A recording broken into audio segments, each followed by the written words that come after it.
continuamos a falar deste tema. Há pouco falou das novas tecnologias como um dos fatores que fazem com que os jovens percam os hábitos de leitura.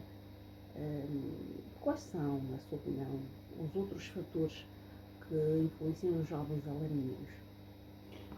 Bem, aqui nós poderíamos tocar no quesito pouco acesso, não é, aos livros, no quesito pressário dos livros estão de facto muito caros e para além disto, pouco incentivo também por parte, digamos, de alguns professores, e dentre os que incentivam também não têm esses recursos, e na sua maioria não compram livro, não porque não querem comprar livro, porque os livros estão de facto muito caros.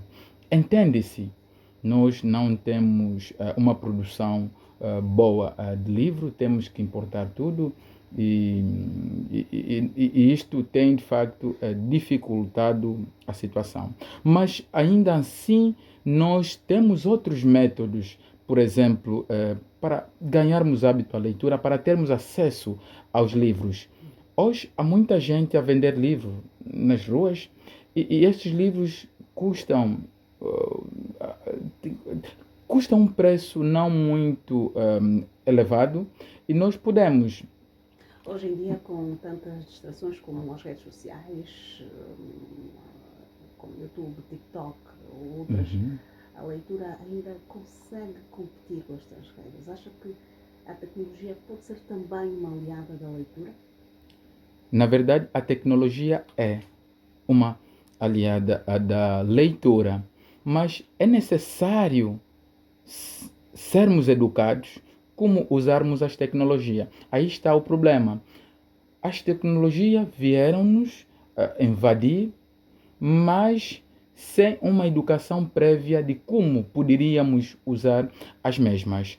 Hoje temos pouco acesso aos métodos tradicionais de leitura, pelo que já disse, pelo preço dos livros no formato físico, mas ainda há muitos livros disponíveis na internet. E nós podemos pegar esses livros e passarmos a ler. Mas, na verdade, nós enquanto jovens, estamos a ser tão imediatistas que nós queremos tocar nos assuntos que estão, não, digamos, a ferver no momento.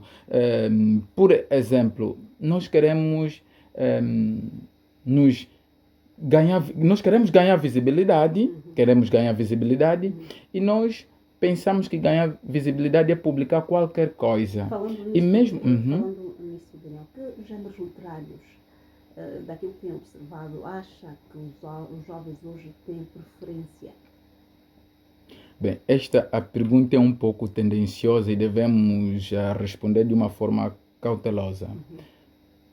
Eu, quando falava de dados qualitativos, eu referia-me a gênero literário. Mas, se for... bem, eu até poderia, inclusive, incluir a leitura científica também, não é? A esses dados qualitativos. Por quê? Porque temos pouca gente a estudar, e na sua maioria não tem esse acesso à escola, ou a ingressar a uma escola. E, entretanto, não tem como aflorar os seus conhecimentos sobre a importância dos livros. Porém, na escola nós temos uma forma de leitura obrigatória que podemos incluir nos métodos de leituras mecânicas, porque na escola, na sua maior parte das vezes, não lemos por prazer. Lemos porque temos uma defesa, lemos porque precisamos de uma nota para aprovar. E depois, o resultado final dessas leituras é apresentarmos aquilo que lemos. E depois a questão é: entendeste o que leste? Na sua maior parte não entendem o que leem. Por quê? Porque nós estamos a nos abster, não é, de criar um pensamento crítico, reflexivo, filosófico quando a gente lê. A leitura remete-nos à interpretação, à contextualização e Juntando a não questão reproduzir aquilo que nós lemos. Juntando a questão que fiz há pouco, os jovens hoje, volto à primeira questão sobre os géneros literários, os jovens hoje estão a ler, na sua opinião, mais ficção, mais livros de autoajuda, de fantasia? Existe alguma tendência recente dos hábitos de leitura da nova geração atualmente? Na verdade, reitero mais uma vez ao dizer, nós tínhamos que fazer um estudo aflorado, não é, sobre esta mesma questão, porque isso vai depender muito da pessoa, vai depender muito dos gostos da pessoa, porque nós queremos ler quase tudo. Queremos ler quase tudo. E nessa leitura de quase tudo, nós nos descobrimos. Ao nos descobrirmos, vamos nos direcionar a uma área específica. Logo, respondê-la se os jovens estão a ler mais livros ficcionais. Não, daquilo que tem observado. Mas daquilo que eu tenho observado, são mais livros científicos, por causa mesmo do quesito suprir algumas necessidades obrigatórias por parte de alguns professores. Por exemplo, vamos, por exemplo, falar em história. Nós, quando queremos falar da história da Angola colonial, temos que ler Viriato da Cruz, temos que ler Castro Soromenho, por exemplo. O seu livro A Chaga fala sobre os simpaios. Hoje, se sairmos às ruas e perguntarmos quem eram os simpaios antigamente, e hoje podemos os comparar a quem? Na sua maioria não sabem, porque nós limitamos-nos, o nosso conhecimento gira em volta de falar sobre a história, é depender pura e simplesmente dos livros históricos e não da literatura. Hoje vamos falar do Agostinho Neto, havemos de voltar. Quando falamos quando conversamos à volta desse texto, numa leitura reflexiva, filosófica, nos questionamos e procuramos trazer contexto. Ao trazer contexto, havemos de voltar. Não se fala pura e simplesmente aquilo que o texto traz, as nossas casas, as nossas lavras. Não, atualmente, constatando muitas atividades e hábitos em si que nós estamos a perder, diríamos voltar a antigos hábitos, por exemplo, de leitura tradicional, quando o pai chega a casa, senta com os filhos, pergunta aos filhos, o que vocês fizeram? Leram algum livro? Se não ler, olha, trouxe este livro, vamos ler este livro. Por exemplo, eu há dias, ou seja, há um mês, um amigo meu, cujo nome é Euclides, publicou um vídeo, acho que é um áudio, onde lia para sua filha. Isso chamou minha atenção. E por me chamar tanto a atenção, eu procurei forma de ofertar à filha mais um livro. E eu disse que tinha de ofertar o livro à filha, e é um livro que eu já li, e tinha de ler para a filha. E depois eu poderia conversar com a filha, saber o que entendeu. E ele o fez. E hoje a filha pede ao pai que volte a falar comigo para ofertar um novo livro. A minha sobrinha de 11 anos, eu escrevo textos literários, mas para uma idade não é não uma idade, ou seja, não para uma fase assim, infantil. Eu não escrevo livros infantis. Entretanto, a minha sobrinha, de tanto me ver a escrever, às vezes a declamar, a ler, pediu-me o meu livro, dei-lhe o livro, leu e no final disse: tio, eu não entendi nada. O que tio queria dizer com esta frase? A leitura reflexiva começa ali. Quando a criança... Porque ler é desafiar, é questionar, é procurar entender. Já agora, Daniel Salomão, porque está a tocar num aspecto fundamental que é a família. Okay. Qual é o papel da família na criação dos hábitos de leitura? Crescer num ambiente onde se lê faz alguma diferença? Claramente que faz.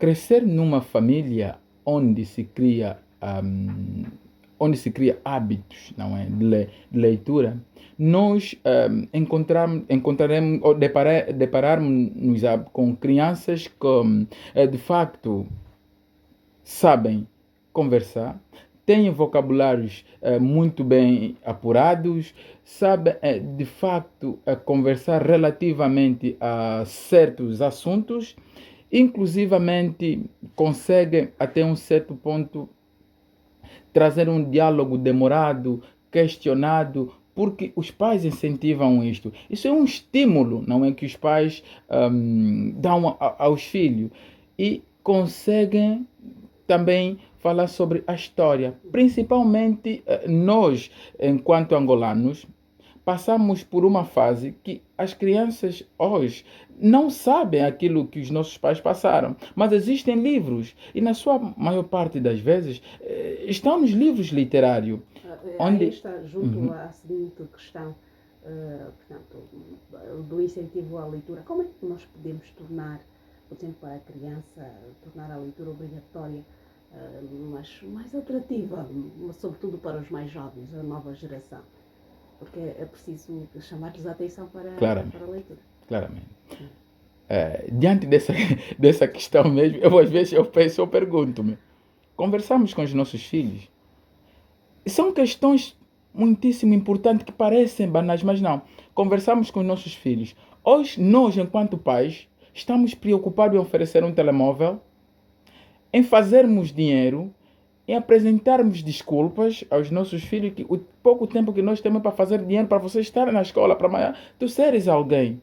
E esquecemos-nos do papel importante que é conversar com os filhos. Eu, sobretudo, sou professor e converso com muitas crianças e contam-me tantas histórias que hoje até alguns só têm a figura paternal como figurinha, porque dificilmente conversam. Há dias tive uma conversa com uma das alunas que me disse que ela passa a maior parte das vezes no seu quarto, porque a mãe dá pouca credibilidade no que fala, no que ela conta a mãe.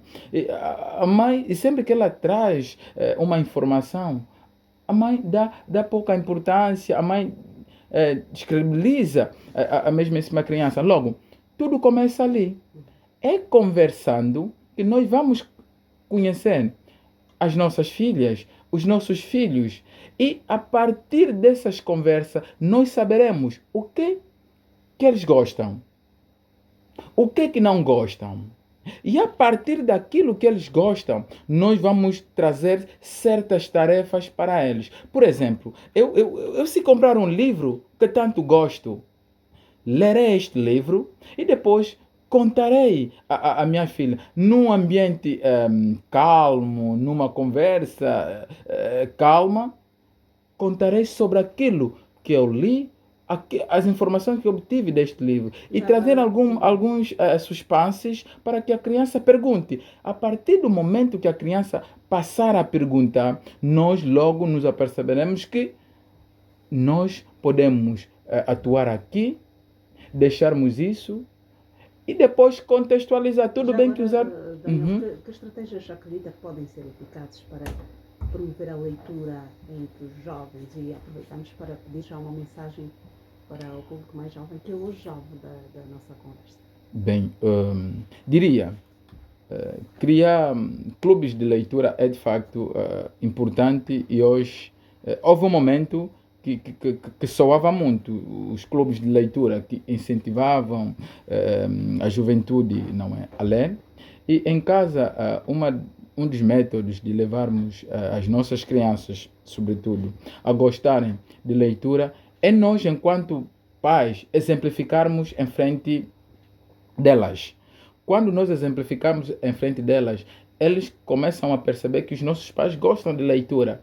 E uma vez que eles gostam de leitura, nós também vamos procurar enverdar pelos mesmos hábitos, porque os nossos filhos são reflexo daquilo que nós fazemos. Por isto é que nós às vezes confundimos os papéis, confundimos a educação e o ensino.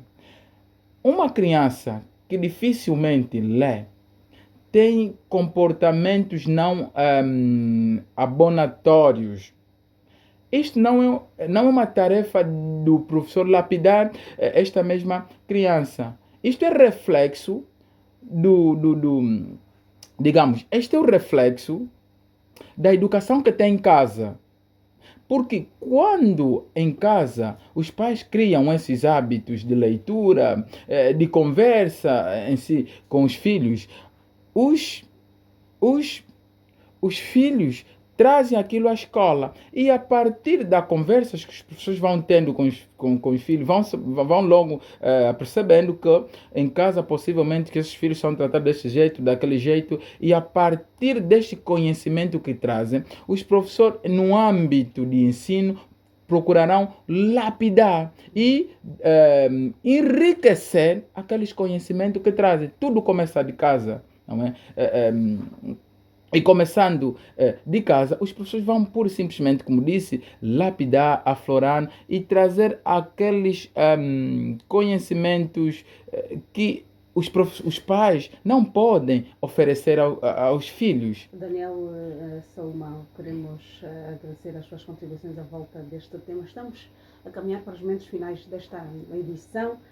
Fala-nos agora da atividade. Sabemos que tem uma atividade marcada para o dia 9 de outubro, que é intitulada A Noite de Poesia. E depois, então, fala-nos do Ponto e Vírgula, a sua primeira obra literária, portanto, ou a segunda, neste caso. Claramente. Literária. Começamos com a atividade do dia 29. O que é que vai acontecer? Bem, é uma atividade voltada, não é, à declamação dos textos compilados no livro Ponto e Vírgula. Na verdade, serei o homenageado do mês na Fundação Arte e Cultura, não é? Fruto daquele trabalho que viemos mostrando há um tempo e decidiram que era o momento de o homenagearmos e procurarmos trabalhar ou saber mais do seu livro, dos textos que traz, o porquê não. Então será uma noite de declamação e conversa. Vai acontecer agora? Onde é que vai acontecer? Isso vai acontecer na Fundação Arte e Cultura, isto é, na ilha, não é? Para quem não conhece, quando tomar o táxi que vai à ilha, é só dizer que ficarão na casa Lisboa, e ali é só perguntarem pela Fundação Arte e Cultura. Isto será às 19 horas o evento. Então quem lá estiver não vai se arrepender, vai de facto saber mais do autor do livro, saberá como é que publicou este livro, porque também compila mesmo com o que estávamos a dizer agora, não é? Quem tem conhecimento de facto não se perde e há sempre alguém para poder ajudar, incentivar em uma ou outra coisa e muita declamação em volta dos textos que nós trazemos para moldarmos o pensamento, o comportamento em si de quem estiver lá para assistir-nos. Falamos agora então do Ponto e Vírgula, a sua segunda obra literária. Resumidamente, qual é o conteúdo do livro? Na verdade, Ponto e Vírgula, neste livro eu trago uma odisseia, digamos, de temas. Não temos um tema específico, trazemos vários temas. Entretanto, o ponto e vírgula, ou seja, o título Ponto e Vírgula surge por intermédio da perda de alguém que tanto incentivou-me a ser quem eu sou hoje, que é a minha avó, Florinda Pedro, que na altura, e porque temos mesmo que estar lá, ela não sabia ler, mas desde então incentivou-me a ler e dava-me a conhecer sobre a importância da leitura, a importância de ir à escola e com dificuldades que enfrentamos e tinha que ir à praça vender e saber, não, venda, faça isso, faça aquilo, tu amanhã verás os frutos. Hoje não a tenho para a homenagear ao vivo, mas eu guardo as grandes memórias e essas memórias que nós temos que partilhar. Eu vivi com a avó e sempre incentivo, por isso é que intitulamos Ponto e Vírgula. Enquanto há vida, há esperança. Então, traduzimos o ponto e vírgula nessas palavras. Páginas, É poesia, sim, 59 páginas. E nessas 59 páginas nós trouxemos vários assuntos reflexivos, e estes assuntos tenho a plena certeza para aqueles que já perderam motivação de viver, para aqueles que perderam alguém que tanto amaram e não só.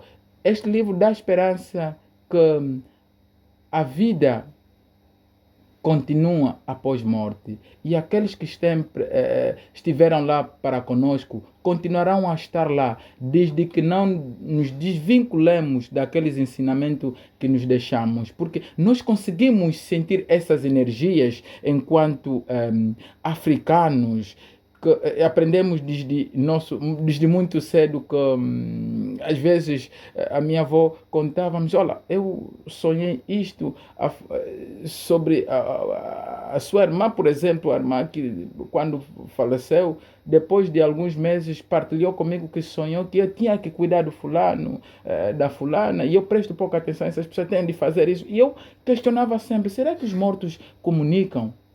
Falam conosco? Depende muito da proximidade em si que tivemos com estes, porque estes visitam-nos. Então, são conhecimentos que nós obtemos por intermédio das conversas que tivemos com as nossas avós, com os nossos pais. Por isso é que tudo parte de um diálogo. A moldagem do ser humano não começa em aspectos, digamos, escritos, mas sim orais. Quem quiser Diálogo. a sua obra, o que é que deverá fazer? Olha, nesse exato momento temos a obra esgotada. Ainda não reeditamos, porém, brevemente teremos uma nova obra intitulada O Corno Quase Matou. E nós podemos conversar depois à volta. Claro, podemos conversar depois à volta. Brevemente. Muito bem. Obrigada. Queremos agradecer a presença de Daniel Salomão, que é escritor. Hoje ajudou-nos também a perceber o tema hábitos de leitura.